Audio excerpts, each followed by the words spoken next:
Hi friends, அனைவருக்கும் வணக்கம். இன்றைக்கி சண்டே. எங்கள் வீட்டில் ஒரு ஸ்பெஷலும் இல்லை. உங்கள் வீட்டில் என்ன ஸ்பெஷல்? சிக்கனா, மட்டனா, மீனா? சொல்லுங்கள், நான் சாப்பிட வரேன். எங்கள் வீட்டுக்கு சாப்பிடுவாங்க, ஆனால் சாம்பார் ரசம் தான் இருக்கும். சரிங்களா? சாம்பார் ரசம், கீரை இப்படி தாங்க இருக்கும். வாங்க. நான் எங்கள் பூஜை அறையில் உட்காந்துருக்கேன். சாமி கும்பலான்ட்டு போனேன். சரி, ஒரு வீடியோ போட்டுடலாம் அப்படின்னு சொல்லிட்டு உங்களையெல்லாம் பார்த்துட்டு சாமி கும்பிட உட்காரலாம் அப்படின்னு சொல்லிட்டு உட்காந்துட்டேன். பாருங்கள், வாய்ஸ் எவ்வளோ அழகாக இருந்தது என்னுடைய வாய்ஸு. ஒரு சில நேரங்களில் நானே பாடிட்டு அழுதுருக்கேன். என்ன பாட்டுன்னா, தாயே சரணம் சரணமே அம்மா, சரணமே சரணம் அம்மா, தாயே சரணமே சரணம் அம்மா, ஈசனையாண்ட என் குலதேவி, எங்களை காப்பாயம்மா, தாயே எங்களை காப்பாயம்மா.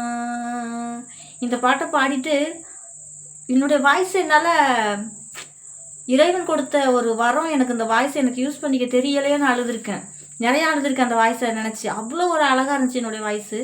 என்னை பற்றி நானே பெருமையாக பேசிக்கக்கூடாது, இருந்தாலும் எல்லாத்தையும் ரசிக்கக்கூடிய தன்மை எல்லாருக்கும் இருக்குது. நம்மளுடைய குரல் அடுத்தவங்க அங்கெல்லாம் கிடையாது. ரசிக்கிறதுன்னு ஒரு தன்மை இருக்கு இல்லையா? அது என்னுடைய குரலை நானும் நிறையா ரசிச்சிருக்கேன். ஆனால் இப்போ பார்த்திங்கன்னா கார்த்திகை மாதத்தில் முளைப்பாரி போட்டோம். முளைப்பாரி போட்டு கொஞ்சம் டான்ஸ் ஆடி, கொஞ்சம் பாட்டு பாடி, கொஞ்சம் அதிகமாகவே கொம்மி அடித்து கொஞ்சம் கலாட்டாவாக ஆகிட்டேன். கொஞ்சம் சந்தோஷமாக என்ஜாய் பண்ண ஆரம்பிச்சிட்டேன். அப்போது படுத்தனான் தான். அதுலேருந்து இது வரைக்கும் எனக்கு என்னுடைய உடம்பு ஓரளவு செட் ஆகிடுச்சு. ஆனால் வாய்ஸ் இன்னும் செட் ஆகலை. வாய்ஸ் இன்னும் செட் ஆகாமல் அடிக்கடி உடம்பு முடியாமல் போகுது, இருமல் வருது, நிறையா பிரச்சனைகள் வருது. அதனால தான் நான் அதிகமாக வீடியோ பேசவும், ஒரு சில நேரங்களில் பேசக்கூட முடியலை. என்னோடய வாய்ஸ் ரொம்ப தொண்டை கரங்குது. உங்களுக்கு தெரிஞ்சால் அதுக்கான வைத்தியத்தை சொல்லுங்கள். இந்த தொண்டை கரகரப்பு, புகஞ்சு இருமல் வருது, அதுக்கான வைத்தியம் உங்களுக்கு தெரிஞ்சுன்னா சொல்லுங்கள், கமெண்டில் சொல்லுங்கள். ரொம்ப சிரமப்படுறேன். அதனால தான் நான் வீடியோ போடுறதில்ல அதிகமாக. மற்றபடி தப்பாக நினைக்காதீங்க. யூடியூப்பில் எனக்கு இங்கிலீஷில் எதோ அனுப்புகிறாங்க. அது என்ன அனுப்புகிறாங்கன்னு எனக்கு தெரிய மாட்டேங்குது. நான் தமிழ் தான், ஓரளவு இங்கிலீஷ், ரொம்ப ஓவர் இங்கிலீஷ் கிடையாது. அதை நம்ம யார்கிட்டையாவது கொடுத்து தான் படித்து கேட்டுக்கிறேன். சாக்ஸ் யூடியூப்பில் யூடியூப்பில் வரதே வச்சு நான் அதை இது பண்ணுறேன். அதை அந்த பாட்டை ஓகே பண்ணி நான் உட்காந்து இப்படி பண்ணி எடிட்டிங் பண்ணி போடுறேன். அது அந்த மாதிரி யூடியூப்பை நீங்கள் டச் பண்ணாதீங்க, யூடியூப்பில் வர்ற லிங்கை டச் பண்ணாதீங்கன்னு சொல்லியிருந்தாங்க. சாரி, எனக்கு அது தெரியலை. இனிமேல் நான் அது சாக்ஸ் அப்படி போட மாட்டேன்.